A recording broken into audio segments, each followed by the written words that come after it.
Este bloque de Meridiano 64 lo vamos a dedicar a la cuestión económica. Los números de nuestro país son realmente preocupantes. Para esto hemos invitado, lógicamente, a un especialista. Estamos hablando de Alfredo Curuchet. Alfredo, ¿cómo estás? Buenas noches. ¿Qué tal? ¿Cómo estamos? Bien, gracias, Alfredo, por acercarte al piso de nuestro programa.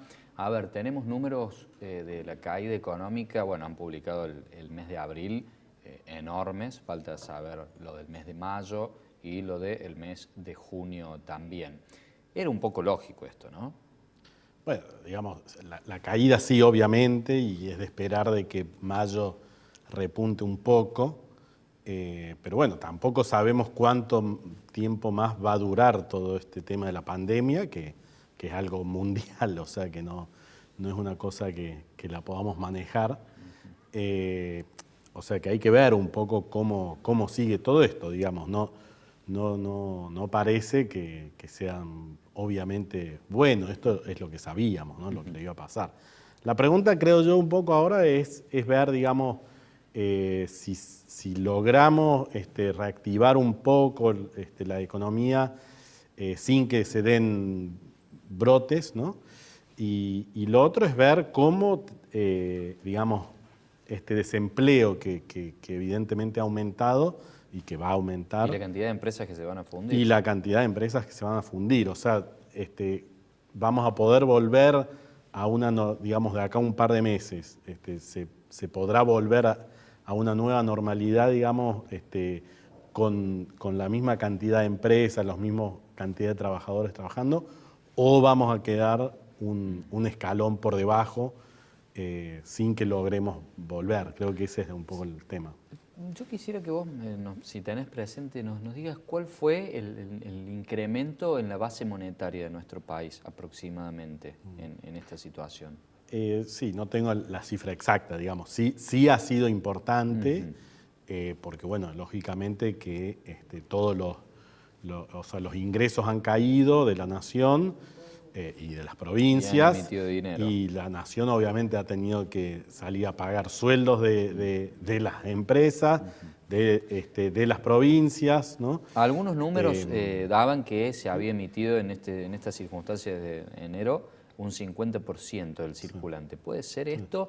¿Y dónde va ese 50%? Es decir, ¿puede dispararse la inflación? ¿Se puede disparar el valor del dólar blue? Obviamente que el oficial no, pero ¿se puede ocurrir algo de esto luego de que superemos la pandemia o va a seguir todo más o menos como está? ¿Qué pensás? Digamos, a ver, hay que tener cuidado. Yo no me preocupo tanto, digamos, como algunos que dicen que... Porque también esto es una discusión un poco teórica, digamos, de si la emisión genera inflación o no.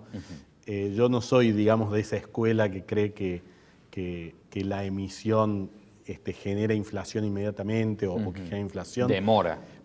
No, me parece que depende mucho, no es tan directo el tema, ¿no? Y concretamente los que defienden, digamos, fuerte esto, tienen que explicar por qué, si uno mira la inflación de los últimos 2 meses, ha sido súper baja, digamos, y con una emisión récord, ¿no? O sea que hay que explicar eso. Tener que ver con la enorme caída en la demanda. Claro, obviamente que esta digamos, baja en el ritmo inflacionario se debe a que está paralizada la economía, digamos, lógicamente. Después dicen, bueno, cuando vuelva la actividad, ahí es cuando va a volver la inflación. Bueno, eso, la verdad, digamos, hablando de las teorías, no hay ninguna teoría que, digamos, la gente que dice eso está hablando sin tener una teoría detrás para decir eso, porque no hay nada que explica por qué debería subir la inflación una vez que salgamos de esta situación, ¿no? A ver, Alfredo, históricamente, cuando han ocurrido grandes emisiones por parte del país, ¿se ha ido a los precios o no? ¿Cuál sería el antecedente histórico de nuestro país, dejando de lado el bagaje teórico que se estudia en la facultad? El tema, la pregunta es, digamos, si lógicamente que esta emisión que vemos es porque aumentó el déficit fiscal y se financió con esta emisión, ¿no? Ahora, no necesariamente eso, esa emisión, digamos, está depositado en el Banco Central o en efectivo dando vuelta. Probablemente está más bien depositado en el Banco Central y el Banco Central ha esterilizado eso, esa emisión, o sea que en realidad si uno mira los números no ha habido tanto aumento de la base monetaria. Está bien. Ahora, a mí me preocupa mucho más justamente esta insistencia de que hay que esterilizar todo, porque en definitiva significa que termina saliendo bastante caro, digamos, porque no solo hay que... Explícanos qué se haría esterilizarlo, porque por ahí alguna persona... Que el Banco Central, digamos, le da estos pesos al Ministerio de Economía y después vuelve, digamos, retira esos pesos emitiendo las LELIQs, ¿no? Que quedan en manos de los bancos. Que era lo que hacía Macri. Lo que me parece... Lo que hacía Macri. Claro, digo, acá hay que volver un poco a ver que el año pasado estuvimos 6 meses sin que creciera la emisión monetaria y tuvimos récord de inflación. Por las LELIQs. O era por un... Bueno, por la corrida cambiaria, digamos, ¿no? Y justamente claro, pasa que ya nos olvidamos de todo lo que pasó. Claro, sí, estamos sí. con la pandemia. Por eso, digamos. Yo, mira, digo, es mejor no emitir, pero me parece que en esta situación no había mucha otra Y además que todos los países salida. han hecho cosas similares. Exactamente. Y en todo caso me parece que hay que manejar, que el Banco Central tiene que manejar muy bien este tema, pero en donde no hay que esterilizar, o sea, emitir LELIQs a lo pavote, porque en realidad lo que está pasando en este momento es que los bancos están haciendo unas ganancias impresionantes. Esa es la realidad. ¿Qué pensás que...? Y esas ganancias se pueden llegar a ir al dólar, digamos, ¿no? Y ahí, Al dólar sí. claro, digamos, o digamos que como muchos de estos bancos son extranjeros, que quieran repatriar las ganancias y entonces ahí de dónde van a salir esos dólares. ¿Es sostenible seguir vendiendo $200 por mes a cada ciudadano o tampoco se va a poder, por la disponibilidad de divisas, seguir haciéndolo? Porque digo, mucha gente va, compra el dólar a 93 y lo vende en la otra ventanilla a 130, a la vueltita de la misma casa de cambio o al costadito. Sí, sí. A ver, el problema que tenemos es la falta de dólares. Incluso hoy salieron también datos de la balanza de pagos, o sea, de la disponibilidad de dólares que tiene el país, y lo que seguimos viendo es que sigue el déficit de balanza comercial, de cuenta corriente, perdón, o sea, siguen faltando dólares, y eso que ha caído fuertemente las importaciones. O sea, hay un problema ahí, digamos, que hay que ver cómo se termina de resolver, pero digamos, si Argentina no exporta, no aumentan las exportaciones, vamos a tener problemas, digamos, a futuro, eso es obvio. O sea Alfredo, ¿ves la necesidad de que Guzmán invente, por ponerle algún nombre, un plan quinquenal, un plan Marshall para salir de esto? Sí, bueno, ahí ese es el tema, digamos, justamente, como una vez que, digamos, evidentemente que estamos en una situación horrible. Es peor que lo de 2002, ¿verdad? Bueno, digamos, más o menos, es distinto. No quisiera, digamos, decir si es peor o no. Pero el tema es qué pasa el día después, digamos, cómo salimos, ¿no? Y ahí, claro, ahí está, creo que la clave de si, digamos, vamos a tener efectos a muy largo plazo o si vamos a poder volver a recuperarnos más o menos. Pero creo que también depende mucho, por ejemplo, de qué pase en Brasil. Nosotros exportamos mucho a Brasil, muchas manufacturas, ¿no? Entonces ahí hay todo un tema, digamos, de qué pasa con Brasil, ¿no? Pero bueno, obviamente que va a hacer falta hacer política fiscal expansiva, o sea, obra pública. Apenas se pueda empezar a reactivar eso, me parece que es importante hacer eso. Y digamos, bueno, lamentablemente, por ejemplo, a nivel provincial, sería que habría claro, que a nivel provincial, ese es un poco el problema de que se gastaron todos los cartuchos para las elecciones anteriores y ahora la provincia está recontraendeudada y probablemente tampoco puede hacer mucha infraestructura, pero hubiera sido lo deseable, ¿no? O sea, de poder llegar a esta situación con un poco más de aire y después poder ahí hacer una Bueno, política fiscal contracíclica. Por ahí, si se emite un poco más de dinero, se puede invertir en hacer alguna obra pública. Sí, sí, a nivel nacional, digamos, claro, financiación. Yo digo, a nivel provincial no hay mucho espacio, ¿no? Entonces ahí hay todo un tema.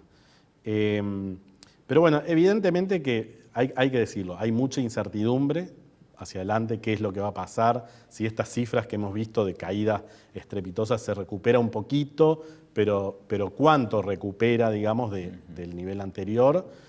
Y después hay que ver qué va a pasar, no sabemos. Si esto sigue así un par de meses más, seguramente que va a haber más y más empresas que se van a ir fundiendo, y empresas que se funden, eso es lo que hay que tratar de evitar, porque, digamos... Lógico, no es que se terminó la pandemia y al otro día vuelven a abrir todos, o sea, va a haber un montón de gente que no vuelve a abrir. Quizás hay negocios que sea, no sé, un negocio de ropa quizás puede ser más fácil reabrirlo porque es un negocio más simple, pero digo, una industria o una cadena, digamos, o empresa un poco más complicada, si cierra, después es difícil que vuelva a abrir, ¿no? Entonces, ahí está el riesgo, o uno de los riesgos de esta situación, de que veamos que perdamos muchas empresas y que después eso cuesta muchísimo recuperarlas. Seguro. Alfredo, ¿cómo ves el panorama global? ¿Ves que las economías se cierren, que las economías se abran? ¿Cuál pensás que va a ser la conducta, al menos, de las potencias? Bueno, a ver, está la guerra entre China o entre Estados Unidos y China, y ahí, digamos, hay que ver qué pasa, pero me da la impresión de que, digamos, puede que haya alguna economía que quiera tener más una producción de ciertos productos internamente para no depender de los otros países, pero bueno, no creo que cambie demasiado. ¿Se pueden caer los valores de las commodities como se está especulando? Bueno, por suerte, digamos, eso no hemos visto que ha caído el precio de la soja, etcétera. Sí han caído, por ejemplo, el petróleo, pero bueno, nosotros no dependemos de eso. O sea que ahí hemos, digamos, o sea, podría haber sido mucho peor si encima veíamos que caía la soja, ¿no? Eso no ha pasado y no creo que pase porque justamente China necesita seguir consumiendo soja, o sea que no creo que pase, pero si llega a pasar, ahí sí estamos con más gravedad, ¿no? Pero vos pensás que puede ocurrir que China cambie sus métodos de consumo, sus hábitos de consumo, y eso realmente nos perjudicaría porque es más del 30% o 40% de nuestras exportaciones. Yo creo que todo lo contrario, digamos. Yo creo que con China nosotros tenemos una gran oportunidad que, digamos, ahí hay que saber aprovecharla, porque, digamos, China necesita comprar los productos que nosotros somos mejores produciendo, o sea, agropecuario, carne, etcétera, ¿no? Ahora, hay que ver cómo nosotros aprovechamos eso. Creo que no hay nada más en el etcétera. O sea, bueno, pero digo, alimentos, que son muchos tipos de alimentos y muchas producciones, que ahí hay que justamente ver cómo hacemos para conquistar ese mercado que por ahora nos van ganando, no sé, Australia, Nueva Zelanda, incluso Alemania vende leche a China, por ejemplo, Alemania. Nosotros deberíamos poder hacer eso. No es tan fácil, pero tenemos esa posibilidad. A diferencia de, por ejemplo, Europa o Estados Unidos no quiere comprar nuestros productos agropecuarios porque ellos lo producen. Europa lo mismo. Entonces yo creo que ahí hay una gran oportunidad que tenemos con China y eso no va a cambiar. En todo caso, se va a profundizar porque, digamos, a medida que tienen más poder adquisitivo, obviamente quieren comprar mejores alimentos y ahí también es muy importante la seguridad alimentaria, digamos, ¿no? Que para ellos es súper importante. Yo he estado bastante en China los últimos 2 o 3 años y uno lo que ve ahí es que la clase media que tiene un poquito de dinero quiere comprar alimentos importados porque no confían en la misma producción local por la alta contaminación que hay, digamos, ¿no? Entonces ahí hay una gran oportunidad. Lógicamente. Alfredo, te agradecemos por haber formado parte del espacio y por estos datos tranquilizadores al menos que nos has brindado y bueno, lógicamente que quedan las puertas abiertas como siempre de Meridiano 64. Bueno, muchas gracias. Lo lamento por la confusión de la economía, pero yo creo que estamos en una situación pero es de que nadie, incertidumbre. exactamente, nadie sabe lo que va a ocurrir. Nosotros nos despedimos hasta la próxima semana, sigue compartiendo la pantalla de Canal C. Hasta entonces.